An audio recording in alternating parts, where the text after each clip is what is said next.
Tú, hipócrita lector, con Cristian Warnken. Un podcast original de Radio Pauta 100.5. Bienvenida, bienvenido, hipócritas lectores, al podcast Tú, hipócrita lector. Como ustedes saben, el título de este podcast es una referencia al poema Lector que Charles Baudelaire colocó al comienzo de Las Flores del Mal, en que está describiendo todos los males de su psiquismo, todas sus angustias y sus abismos, y de pronto se gira hacia el lector y le dice: tú, hipócrita lector, mi semejante, mi hermano. O sea, no te hagas el leso, esto que estoy diciendo yo, eres tú también. Hoy día tenemos una hipocritísima lectora, no solamente una hipocritísima lectora, una hipocritísima autora, una gran poeta colombiana, poeta, narradora, autora también de teatro, quien acaba de ganar además el importante premio Reina Sofía de poesía que alguna vez ganó nuestro querido poeta Gonzalo Rojas. Piedad Bonet en Tu, hipócrita lector. ¡Qué lujo! Piedad, qué gusto de conversar contigo de lector a lector. Muchas gracias, Cristian. Qué bonita idea. Es una bonita idea, ¿no es cierto? Sí. Lo primero que quiero decirles a los auditores que nos están escuchando es que la poesía, que es la obra que le dio el premio Reina Sofía a Piedad, el jurado mismo definió su voz como una voz actual, cuyo lenguaje le permite acercarse a la experiencia vital con profundidad y belleza. Su poesía es luminosa, ¿no? Aunque trate temas arduos como la guerra, como la pérdida y como el duelo. También por ahí leí que es una poesía que de alguna manera nos ayuda a resistir todos los embates de la vida, todos los nihilismos, la muerte, pero también el sinsentido, la guerra.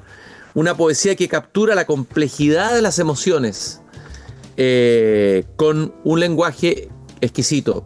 Piedad, lo primero que te quiero preguntar es que tú naciste, entiendo, en Amalfi. No sé si está correcta el dato, ¿no es cierto? Así es. En un pueblo que en ese entonces era muy lejano, de un departamento que se llama Antioquia, que es un departamento en las montañas de Colombia, de donde es Álvaro Uribe, o sea, la parte más conservadora de este país también, y el narcotráfico. O sea, yo soy de una zona muy conflictiva. Allá nació el paramilitarismo también, con los hermanos Castaño, que son de mi pueblo. Ahora, yo había salido ya hace mucho tiempo, ¿no? Porque yo salí a los 8 años, pero yo crecí con los hermanos Castaño que tendrían la edad mía. Ya ellos murieron casi todos. Y bueno, es una parte de Colombia que yo creo que sintetiza muy bien todo lo bueno y lo malo de este país. Un pueblo sin piedad. Así es. Así lo titulaste tú, un pueblo sin piedad. Es tremendo, ¿no? Hablar así de tu propio lugar de origen, un pueblo sin piedad. A ver, la violencia de Colombia, hemos querido siempre, un país tan dulce y tan violento a la vez, ¿no? Es interesante, y no decir que Colombia es el único país violento, hoy día la violencia está en todas partes del mundo, también la vivimos en Chile. Pero ¿qué explica esto en Colombia? ¿Qué libro crees tú que lo explica mejor, ya que estamos en un programa de libros? ¿O qué autor crees tú que logra calar y entrar más hondo en la violencia de Colombia? Bueno, García Márquez. Uh-huh. A pesar de que García Márquez es un autor del Caribe, que es como, digamos, lo opuesto a la zona donde yo nací, lo que García Márquez hace en 100 años de soledad, en primera instancia, es recrear las guerras civiles, que son las guerras civiles no solamente colombianas, sino latinoamericanas, ¿no? Y muestra toda la cuestión del caudillismo, pero muestra también el abandono del Estado. En el coronel no tiene quien le escriba, el coronel está esperando una pensión durante toda su vida que no llega. Aunque esto parezca ficción literaria, así fue durante muchos años en Colombia. En los años 50 la gente podía morirse esperando una pensión que no llegaba. Y bueno, por otro lado, pues hay muchos libros de historiadores contemporáneos que muestran las causas de la violencia. Orlando Fals Borda es uno de ellos, un historiador que ya murió, pero que analizó muy bien la violencia de los años 50 y los años 60, que me tocaron a mí cuando era muy chiquitica, violencia entre liberales y conservadores, que fue una violencia macabra, podremos decirlo, porque con distintas formas de asesinar, formas simbólicas, ¿no? Que después daría paso a otras violencias, a la violencia del narcotráfico y a la violencia de la guerrilla y del paramilitarismo. Son muchas violencias y no es tan fácil encontrar un libro que las sintetice todas, pero digamos de manera muy metafórica y muy extraordinaria lo logra hacer García Márquez y ese es uno de sus grandes méritos. La gente pasa por alto eso porque se ha impuesto la idea del realismo mágico como lo más importante, ¿no? Pero no solamente ese no es el lenguaje único de García Márquez, que tiene novelas de un realismo muy interesante, sino que García Márquez es sobre todo un intérprete de la historia, así lo haga a través de un lenguaje que nos remite a lo mítico. Oye, Piedad, ese libro que citaste ahí, El coronel no tiene que le escribir, fue el primer libro de García Márquez que cayó en mis manos cuando yo era muy joven y me fascinó. Es un bello libro. Y me acuerdo que termina con la palabra mierda que dice Sí. el protagonista final, ¿no? Es un bello libro. ¿Cuál es tu libro favorito de García Márquez? Bueno, yo debo decir que mi libro favorito es Cien años de soledad. Yo enseñé durante muchos años en la universidad la obra de García Márquez. Si era yo me la sé casi de memoria. Por eso ahora puedo confrontar muy bien con la serie porque como que voy siguiendo en relación a mi conocimiento muy hondo de la novela. ¿Y qué te parece la Pero serie? ¿Qué te parece la serie en realidad en relación a la obra? ¿Qué te parece regular. la restauración? Regular, pero bueno, es un tema muy difícil de exponer aquí, pero yo diría que no es por falta de fidelidad, sino porque en algunos capítulos falta pasión y también un poquito de desconocimiento del espíritu caribeño. Lo dirigió un argentino, eh, pero no creo que eso sea, bueno, una buena parte, otra una colombiana que se llama Laura Mora. Me parece que los capítulos de Laura Mora son mejores que los del argentino, pero sobre todo me parece que los del argentino son bastante aburridos.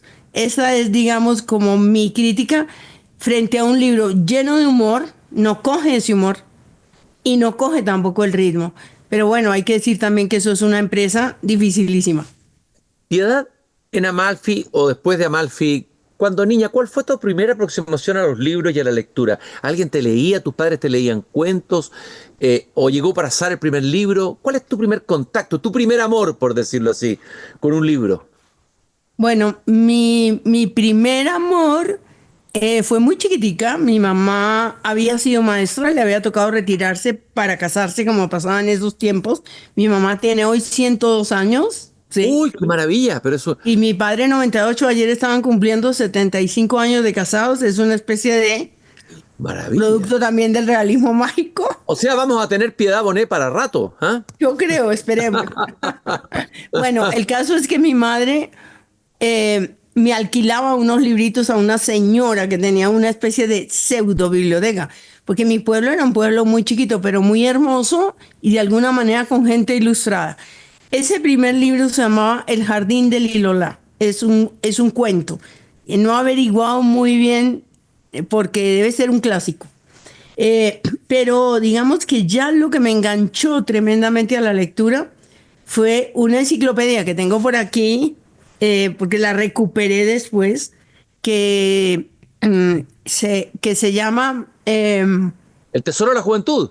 Sí, señor, porque ya lo sabes, claro. Gran enciclopedia, mítica. Claro, en la que leímos todas las personas de mi generación cuando Sí, éramos niños. sí. Entonces, había muchas cosas muy aburridas y yo me las saltaba y llegaba a los cuentos infantiles, la recreación de la Ilíada, la Odisea, las Mil y una noches, pero sobre todo los clásicos de Andersen, de Grimm y todo eso. Eso fue lo que me hizo una gran lectora. Qué maravilla ese libro, esa enciclopedia que reuniera todo ese material y que estuviera ahí disponible en una casa, ¿no? Ahora, ¿cuál es el libro, el primer amor de adolescencia, el primer libro en que tú sientes que sales distinto después distinta después de, de haber leído el libro? Un libro que te cambia, que te conmueve, que te sacude, que a lo mejor incluso te hace tomar la decisión o el sueño de algún día ser escritora.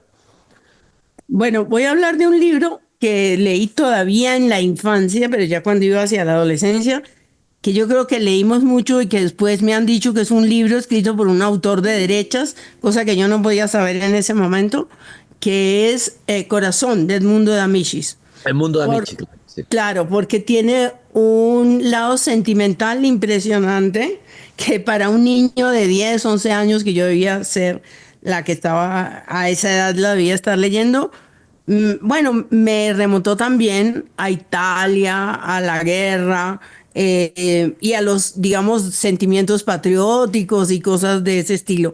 Ese libro me conmovió mucho. Después, Miguel Strogoff, de Julio Verne, también saliendo de la adolescencia, pero el libro que realmente me marcó cuando tenía 15 años es Crimen y Castigo. Un libro que yo no sé si la gente joven hoy lee, pero digamos que Dostoyevsky fue para la gente de mi generación como uno de esos gigantes entre los que nos inclinábamos y que nos determinaron en nuestras vocaciones literarias. Y yo me acuerdo leyendo ese libro en la biblioteca de mis padres, todavía estaba yo en el colegio y a ese libro le debo realmente la decisión de ser escritora, porque mientras lo leía estaba, digamos, eh, inmersa de tal manera, pero además sufriendo tal cantidad de emociones y además teniendo tal cantidad de ideas que como que me dije, esto es lo que yo quisiera hacer en la vida, escribir libros como este. Tú sabes que para mí Dostoyevsky también fue un libro marcador. Me pasaba que tenía que pararme. Era tanta la emoción a veces en ciertos momentos del libro que tenía que parar. Estaba sobrepasado por la fuerza, por el alma rusa, ¿no? Sí. ¿No? Porque creo que hay una gran pasión en esa alma rusa, ¿no? Sí, claro que No es sí. una literatura fría, sino es una No, literatura llena de pasión. son personajes todos extremos, son verdaderos volcanes, fuego. Fíjate tú lo que tú decías, no sé si los jóvenes leen hoy a Dostoyevsky. Hay un fenómeno que leí hace poquito, está de vuelta Dostoyevsky en las redes sociales, en TikTok. Hay un boom en Oh. Inglaterra y millones de jóvenes están hablando de Dostoyevsky. Hay un boom, están leyendo Noches Blancas, que es una novela más sentimental, pero que es muy bonita también. Pero hay un regreso de Dostoyevsky, Piedad, lo que me parece muy interesante. Ah, casi que no puedo creerlo, ¿ah? ¿Qué te parece? Yo tampoco lo creí cuando lo leí y es así. En Inglaterra hoy día hay Bueno, me un alegro. Quiere de decir que la Dostoyevsky. humanidad está salvada. Estoy de acuerdo contigo, ¿no es cierto? Bueno, entonces, con ese libro, de alguna manera, tú empiezas a decidir, ¿cuándo decides que vas a dedicarte a la escritura, que vas a dedicar tu Ahí, vida a la literatura? ahí, a los 15, 16 años me faltaban apenas 2 años y medio o algo así para entrar a la universidad. Ahí tomo esa decisión y, y nada, era irreversible. Tuve que pelear mucho con mi padre porque él nos había educado, siendo él un lector y un hombre relativamente culto, no diría cultísimo, pero sí, digamos, un hombre con ínfulas intelectuales, ¿m? Que no había tenido la posibilidad de llegar a ningún lado porque había tenido que trabajar para mantenernos. Pero bueno, ahí tomé yo definitivamente esa decisión. y la poesía. ¿Cuál fue el poema o el poeta que también te sacude y te hace entrar en el universo de la poesía? Bueno, mira que García Márquez decía que a la buena poesía se entra muchas veces por la mala. Claro, Y eso es verdad. yo fui lectora de muy mala poesía Ya, ya. porque cuando era una niña de 10, 12 años, eh, leía unos poemas de esos populares españoles en unos cuadernillos que había en mi casa. El seminarista de los ojos negros y bueno, unas cosas así bastante terroríficas. Y leí también a unos poetas un poco edulcorados de la tradición española, como Espronceda, en Ah, fin. sí. Eh, Tiene un poema muy bonito sobre un pirata, ¿eh? Es Pronceda. Algo recuerdo por ahí. Un poeta sobre un pirata, que también lo leí cuando sí, niño. sí, sí, eso. ¿Sí? Esos poemas también me gustaban cuando era pequeña. Pero em, Rubén Darío, mm, yo diría dos cosas. Becker, cuando era un adolescente de 14 años que estaba en el internado, que me mandaron un año interna por necia, y ahí leer los poemas de Becker fue como un gran descubrimiento. Yo ya quería ser poeta en esa época. Volverán las oscuras golondrinas. ¿Ah? Volverán las oscuras golondrinas. Y de un poema que es extraordinario, yo era una persona muy sufriente, Sí.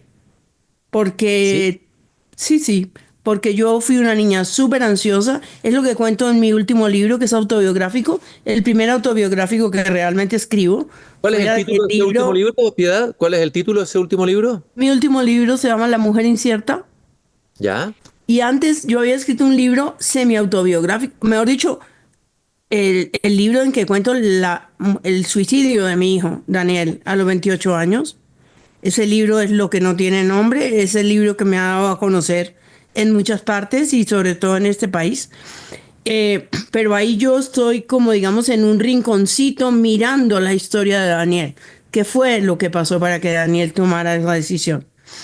Bueno, en este último libro yo cuento que yo fui una niña muy ansiosa desde los 13 años y que somatizaba todo. A los 14 años tenía una úlcera duodenal y sobre todo tenía muchas dudas sobre Dios, eh, dudas, me estaba planteando como los grandes problemas de la existencia de una manera como súper trágica. Y ahí ese poema de Lo Fatal de Darío, ¿sí? Dichoso el árbol que es apenas Apenas sensitivo, sensitivo. mas Y la no la piedra dura. dura piedra, porque ella ya no Ya siente. no siente. Sí, a mí me acuerdo que esos versos como que me entraban al alma, porque yo me consideraba una persona sufriente. ¿M? Entonces, yo podría decir que esos dos poetas me enamoraron muy temprano, pero claro que leía muchos otros, leía Silva de Colombia, ¿sí? Y ya después, cuando entré a la universidad, Machado conquistó mi corazón primero, porque ¿Qué es lo que te conquistó de Machado? me conquistó que descubrí que a través de lo mínimo se podía hablar de una gran belleza. Ujú. Por el camino descubrí a Baudelaire. Bueno, yo ya sabía de Baudelaire, por supuesto, yo había leído algo de Baudelaire en la adolescencia, pero en la universidad ya conceptualicé eso con mis maestros y descubrí que Baudelaire había modernizado la poesía porque había introducido una idea importantísima que es que lo feo puede ser bello.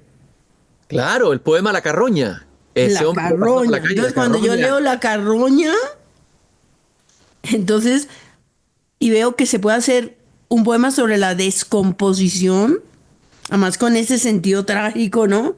De tú, amada, vas a ser tan bien como esa carroña. Sí. Eso para mí es un descubrimiento tremendo, digamos, para mi orientación poética. Y hubo otros dos poetas que me enloquecieron en esa época. Yo tenía 18 años, que fueron Vallejo, César Vallejo.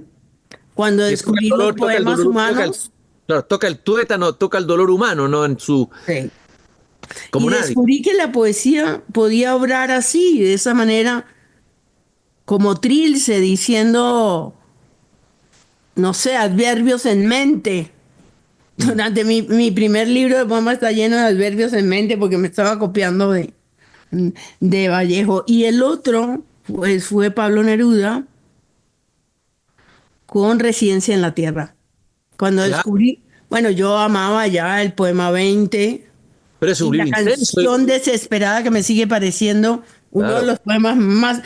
Cada vez sí. que leo la canción desesperada, que es muy romántica, ¿no? Pero muy hermosa, yo siento una convulsión, ¿no? Eh, Oye, y Residencia en la Tierra, un libro arduo, difícil, potente, claro, porque yo ya estaba en edad de entrar a lo difícil. claro. Porque estaba también de la mano de mis maestros, porque no, a veces no se entra a la poesía porque la dificultad lo detiene a uno, ¿no?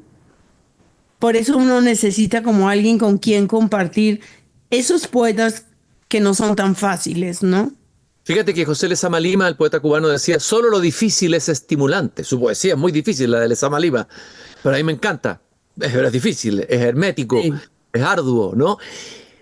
Nos encantaría, Piedad, que nos pudieras leer un poema tuyo. Probablemente nos están escuchando todo, pero queremos leer un poema, escuchar un poema de Piedad. ¿Qué poema escogerías tú?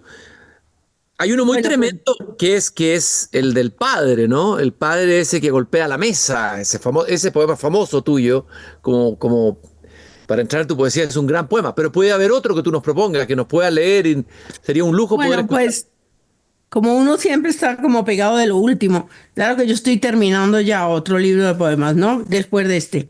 Este libro se llama Los Habitados y lo escribí después de que mi hijo Daniel murió.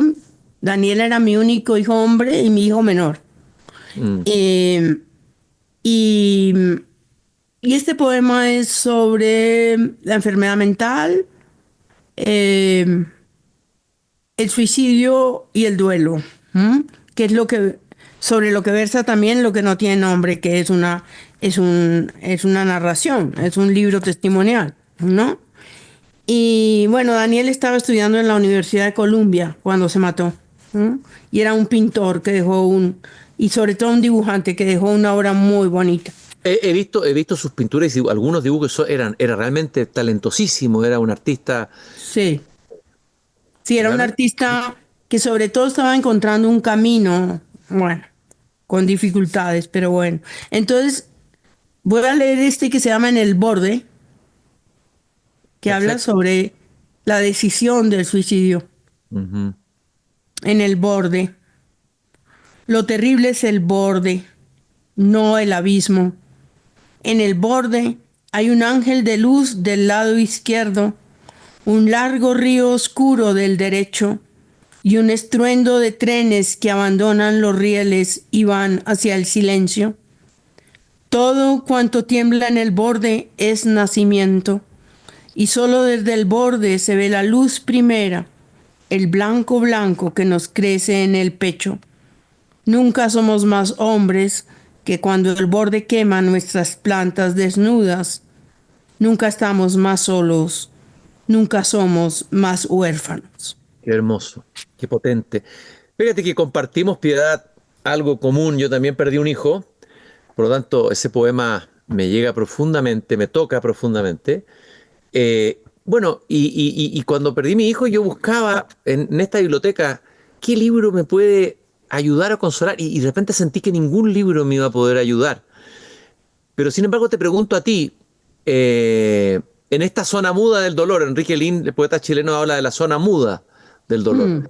Eh, ¿Qué literatura crees tú que algo a ti te ayudó, un libro, un poema, un autor, en ese momento, el momento más duro del duelo?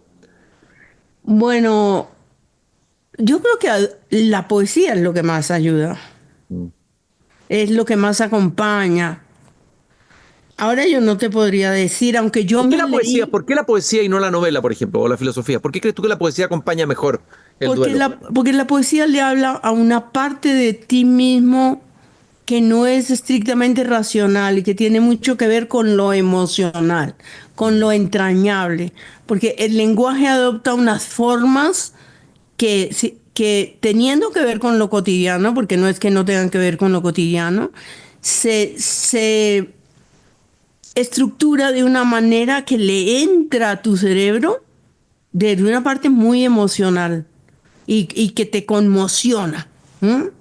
La poesía te sobrecoge y te sobrecoge todo lo que hay de misterioso en el mundo a través de la poesía. Yo me leí en esos momentos en que murió Daniel, libros que escribieron grandes poetas sobre la pérdida de sus hijos, como Hirsch, no me acuerdo Hirsch cómo se llama, no sé si es Richard Hirsch, que perdió a su hijo, que además era un chico adoptado, eh, con problemas por suicidio o por sobredosis.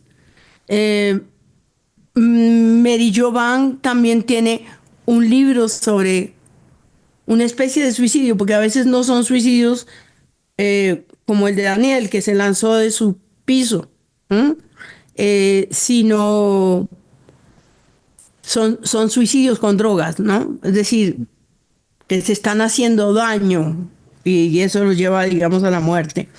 Eh, pero me leí muchos libros de duelo, porque yo empecé a escribir mi libro, Lo que no tiene nombre, a los 2 meses de haber muerto Daniel.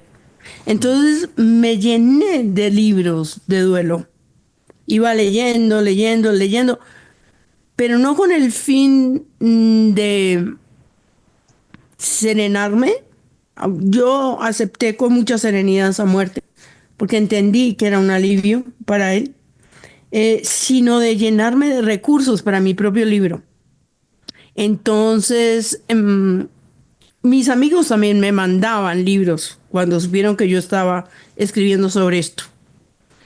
De todos esos libros, ¿qué te diría yo? Estás escuchando un podcast original de Radio Pauta, 100.5. ¿Qué rescatas? ¿Qué es lo que más rescataste o lo que más te sirvió?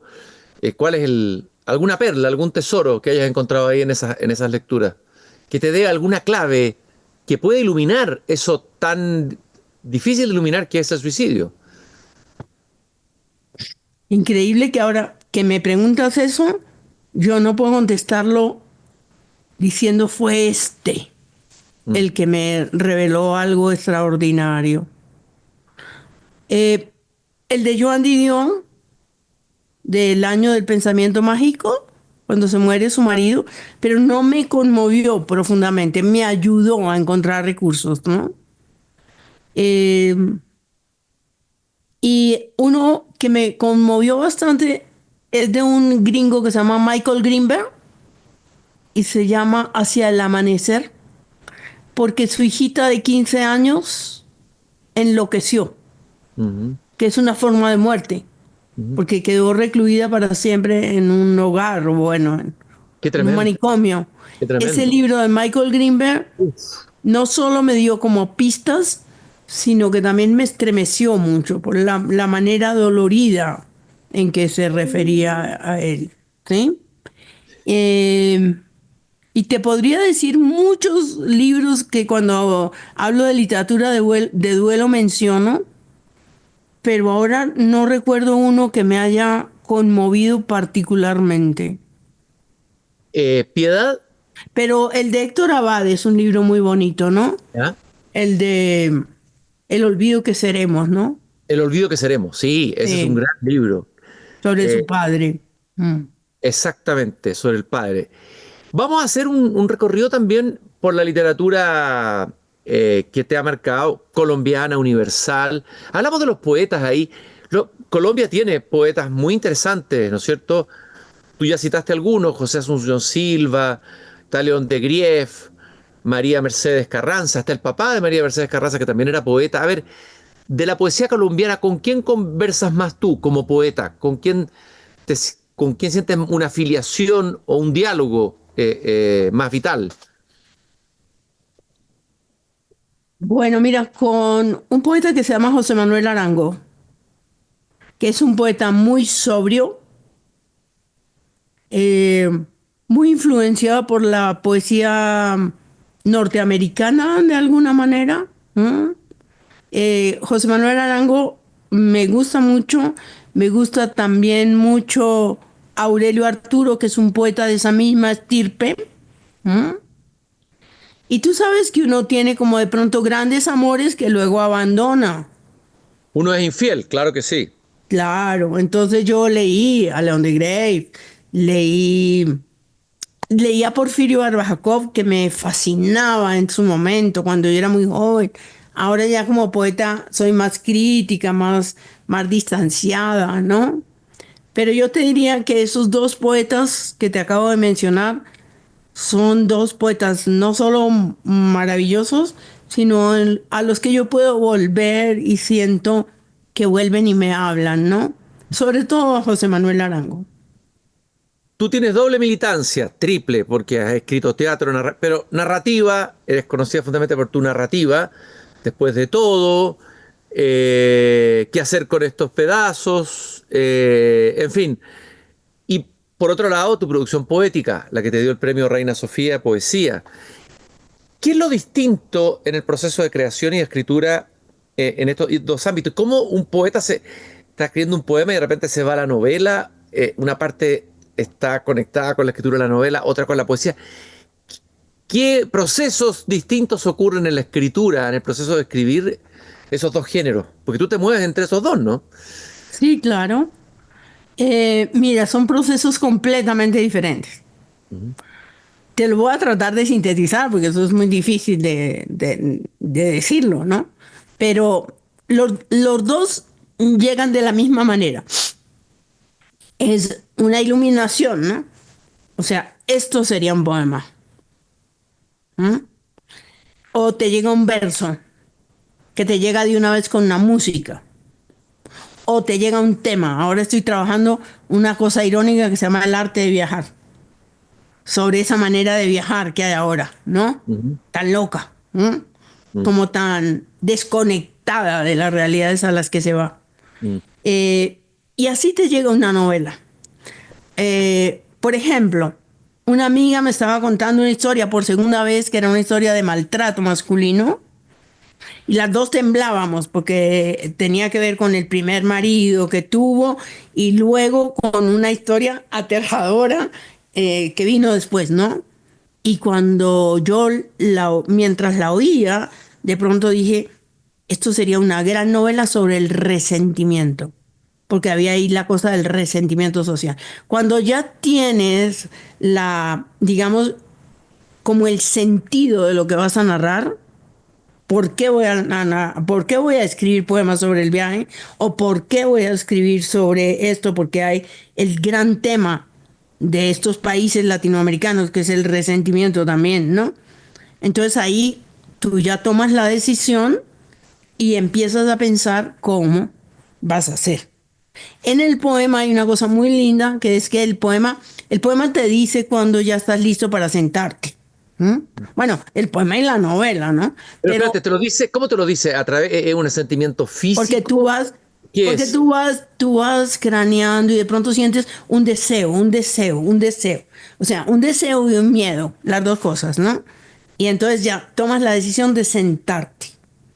Algo tienes que tener ya en tu cabeza, algo. Y ahí, mira lo que yo hago.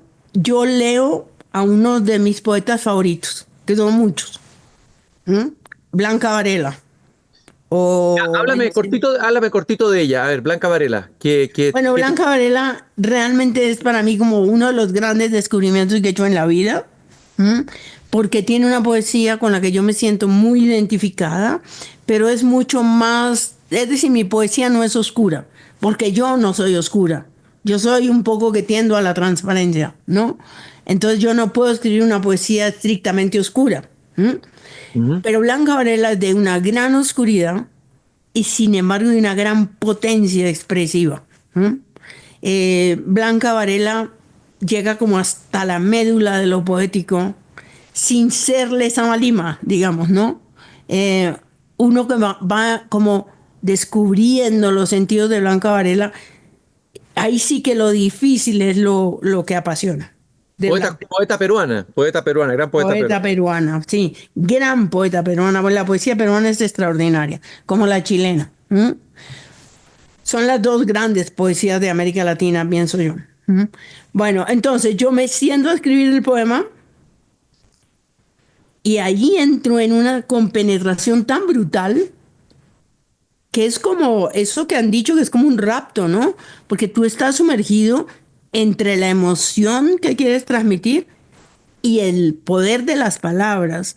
Y tienes que abandonar tus esquemas racionales y entregarte a esa escritura. Y eso te da 3 o 4 horas de gran intensidad.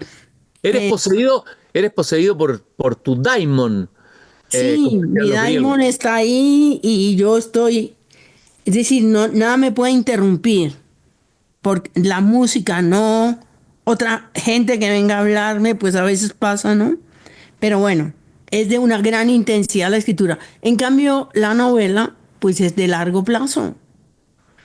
Es una tarea muy pesada escribir una novela o un libro autobiográfico como el que acabo de escribir. Tú sabes cuando llega una idea para uno de esos libros que vas a estar ahí mínimo año y medio, pero a lo mejor 2 o 3 años. Te quería preguntar, ¿qué te pasó cuando escribiste este poema, el poema del padre, ¿no? Que es un poema muy potente, de los que te he leído yo, uno de tus poemas más conocidos.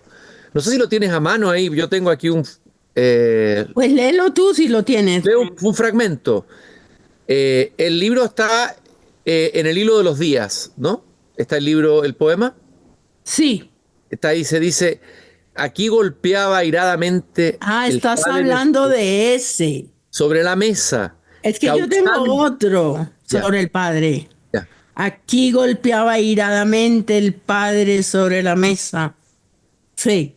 Causando un temblor de cristales, una zozobra en la sopa, volcaba el jarro de su autoridad aprendida, de sus miedos, de su ternura incapaz de balbuceos, adelantaba su dedo acusador y el silencio era como una puerta obstinada que defendía a los niños del llanto. Aquí solo hay ahora una mesa de cedro, unos taburetes, un modesto frutero que alguien hizo con doméstico afán. ¿Dónde los niños? ¿Dónde el padre y la madre arrulladora? La tarde esplendorosa asoma añil y roja detrás de los vitrales, y pareciera que tanta paz, tanto silencio pesaroso, fuera el golpe de Dios sobre la mesa. ¡Wow! Potente, la figura está el padre. Bueno, Cristian, y es que sabes leer muy bien. Porque yo, cuando alguien empieza a leer mi poesía, yo empiezo a temblar. Lo que pasa es que yo leo mucha poesía en mis clases, en los programas, siempre estoy leyéndole a mis hijos, siempre estoy leyendo poesía. Ah, Este bueno, lo poema, sabes hacer perfectamente, lo hiciste gracias. perfecto. Qué, Es que qué piropo, imagínate, viniendo de ti, qué piropo. Piedad, este tema del padre, tu padre en tu infancia, padre y lectura, es un gran tema en la literatura, ¿no? La sí, presencia, la ausencia del absoluto. padre, el padre omnipotente. Hablemos un poquito de eso, metámonos un poquitito ahí. Bueno, pues mira, ese poema, te lo voy a poner en contexto, que tú ya lo sabrás, está escrito, está en un libro que trata las distintas partes de la casa. Porque yo de pronto tuve como la nostalgia de mi casa de infancia y decidí pasearme por allá, pero no necesariamente por allá, también por acá, en distintos espacios que hablaran simbólicamente de cosas, ¿no? Entonces ese es el comedor. Y ahí se me vino la imagen del padre, un padre muy autoritario. Mi padre está vivo. Yo después lo maté en un poema, pero no porque no lo quiera, sino porque me tocaba matarlo para poder decir lo que quería Claro, decir. tenías que seguir el consejo de Lacan, el psicoanalista, matar al Sí, padre, claro. exacto. Bueno, pero me acordaba de mi padre en la mesa que nos amedrentaba a los niños, porque si no nos comíamos todo, él podía dar un golpe sobre la mesa. Y, y la idea de Dios, del golpe de Dios sobre la mesa no se me ocurrió a priori, se me ocurrió mientras escribía, que es lo que le pasa a uno, ¿no? Entonces, aquí, ¿cómo es que comienza el poema? Aquí, Te lo vuelvo a leer. Aquí golpeaba airadamente el padre. claro, entonces ahí me acordé de esa figura tremenda, ¿no? Del padre. Aquí golpeaba airadamente el padre sobre la mesa. ¿Eh? Luego yo voy a escribir otro poema sobre el padre que es muy conocido, por lo menos aquí en Colombia, ¿sí? Que dice, mi padre pronto tuvo miedo de haber nacido. Wow. Pero le recordaron también los deberes de un hombre, a ahorrar, a no sé qué, a trabajar. Así que pronto fue mi padre un hombre bueno. Pero el miedo seguía escondido en el lugar más hondo de mi padre.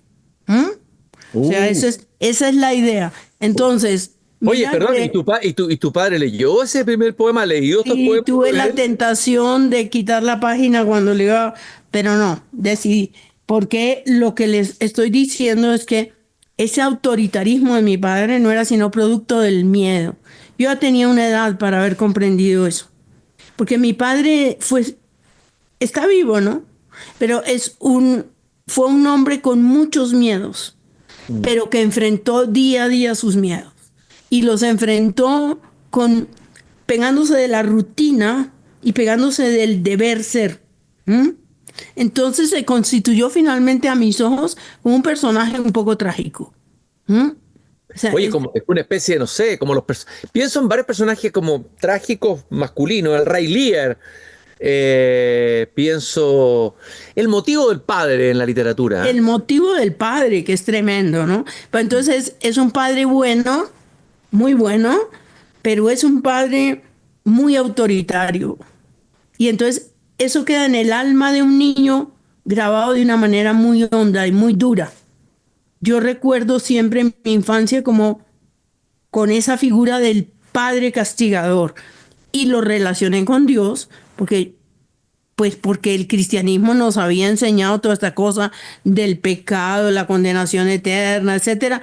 Entonces hago ese ensamblaje.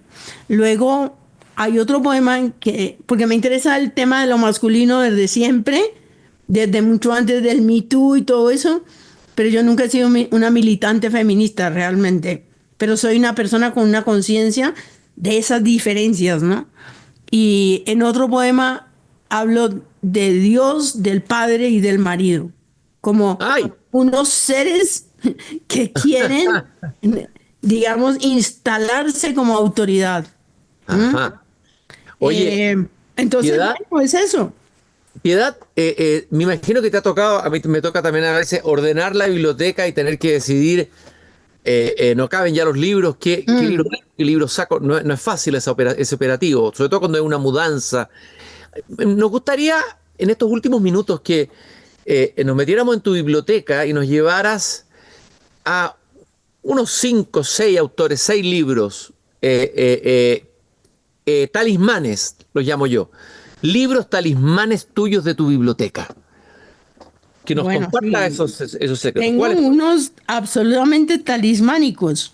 Ya, Te voy a hablar solamente de los libros que hicieron que mi vocación literaria se afirmara, no que sean los mejores libros del universo ni nada. ¿Mm? ya. Entonces, eh, hay un libro que amé mucho, que es un libro de Carson McCullers, que se llama Reflejos en un ojo dorado. Después hay una película de Houston, se llama así, ¿no? John Huston, sí, gran De John director. Huston sobre ese libro con actores importantísimos, incluso creo que Elizabeth Taylor. ¿M? Bueno, pero Reflejos en un ojo dorado es un libro que a mí un poco me cambió la vida. Muy pequeño, eh, con mucho humor y mucha ironía, hablando sobre la identidad, la sexualidad, todo eso. ¿Sí? Ella Un es la poco autora, el famoso El corazón es un cazador solitario, ¿no? solitario, sí, Es una exactamente. De gran ella, escritora, extraordinaria. sí. Gran libro. Luego, oh, Bueno, ¿Cuál? Proust, para mí. Ya. O ¿Por sea, qué Marcel Proust? Marcel Proust porque tiene una escritura poética y absolutamente incisiva. Y desde una perspectiva más bien psicológica, sin ser psicologista, ¿sí? Pero te ayuda a comprender el alma de los personajes, ¿m? Pero con un lenguaje de una precisión que solo tiene la poesía. Oye, te iba a Entonces, decir algo. Tú que leíste La Residencia en la Tierra y te gustó, cuando Neruda estaba escribiendo Residencia en la Tierra, era cónsul en Ceilán, él estaba leyendo Proust. Y parece que la prosa de Proust, el ritmo de Proust, fue muy importante para ir encontrando también su voz de Residencia en la Tierra. para mí también. Ujú. Digamos que yo me hice poeta un poco con Proust, como esa manera de decir las cosas. Y con uno que parece inverosímil, que es Truman Capote, ¿sí? Ah, Pero ya. que en sus cuentos tiene una manera de narrar y unas sentencias tan particulares que también me influyó muchísimo en los cuentos, básicamente en los cuentos. Los cuentos de Capote. Tenemos a Carson McCullers, tenemos a Truman Capote. ¿Quién sigue? ¿Cuál es el tercer libro talismán tuyo? Proust, Proust ya lo dijimos, perdón, sí. bueno, ok, pero hay otro libro que es de un autor checo que se llama Bohumil Hrabal. Y ese libro, Háblanos de él, cuéntanos quién es él, para quien no lo bueno, conozca. él es un escritor checo que, que fue un hombre que tuvo muchos oficios de esos escritores que no son los intelectuales natos, sino tenía el papel, entre otras cosas, de el oficio de triturar cartón y papel. Era como un hombre con un pie en una cosa muy popular y era muy borracho.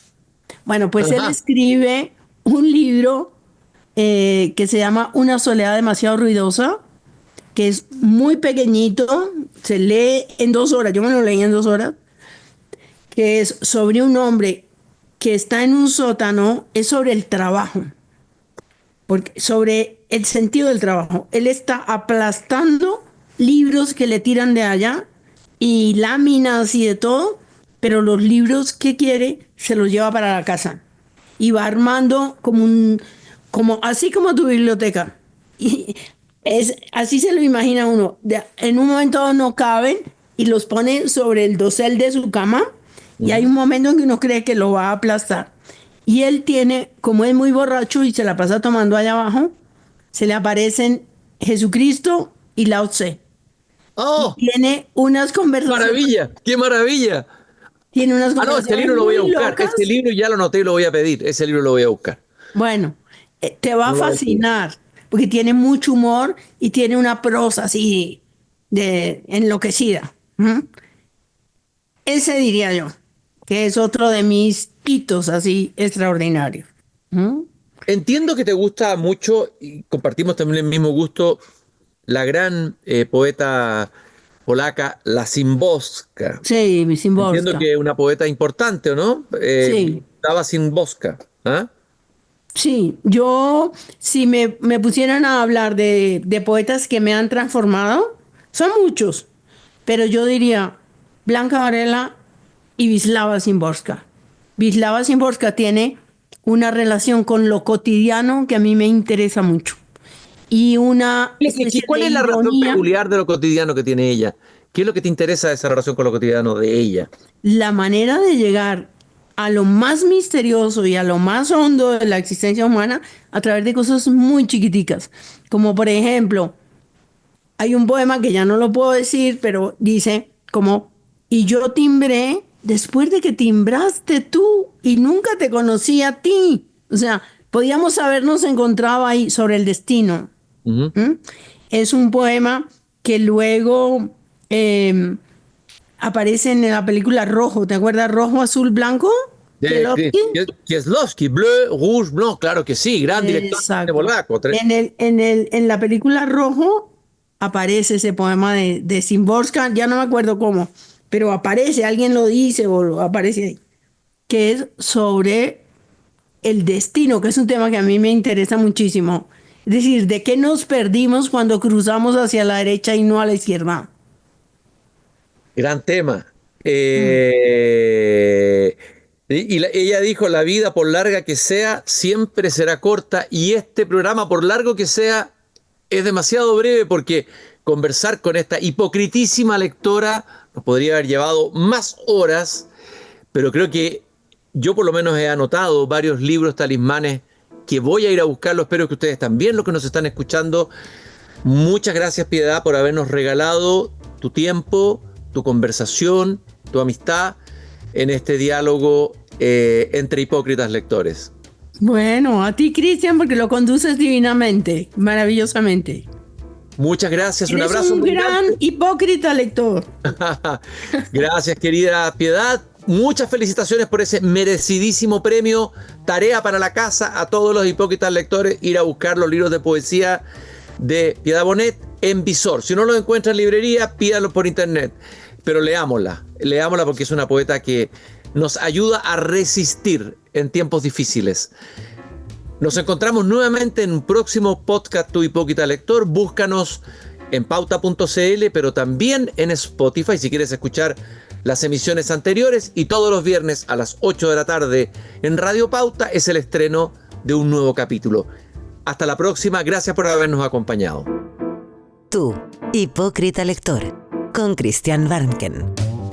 Un podcast original de Radio Pauta 100.5.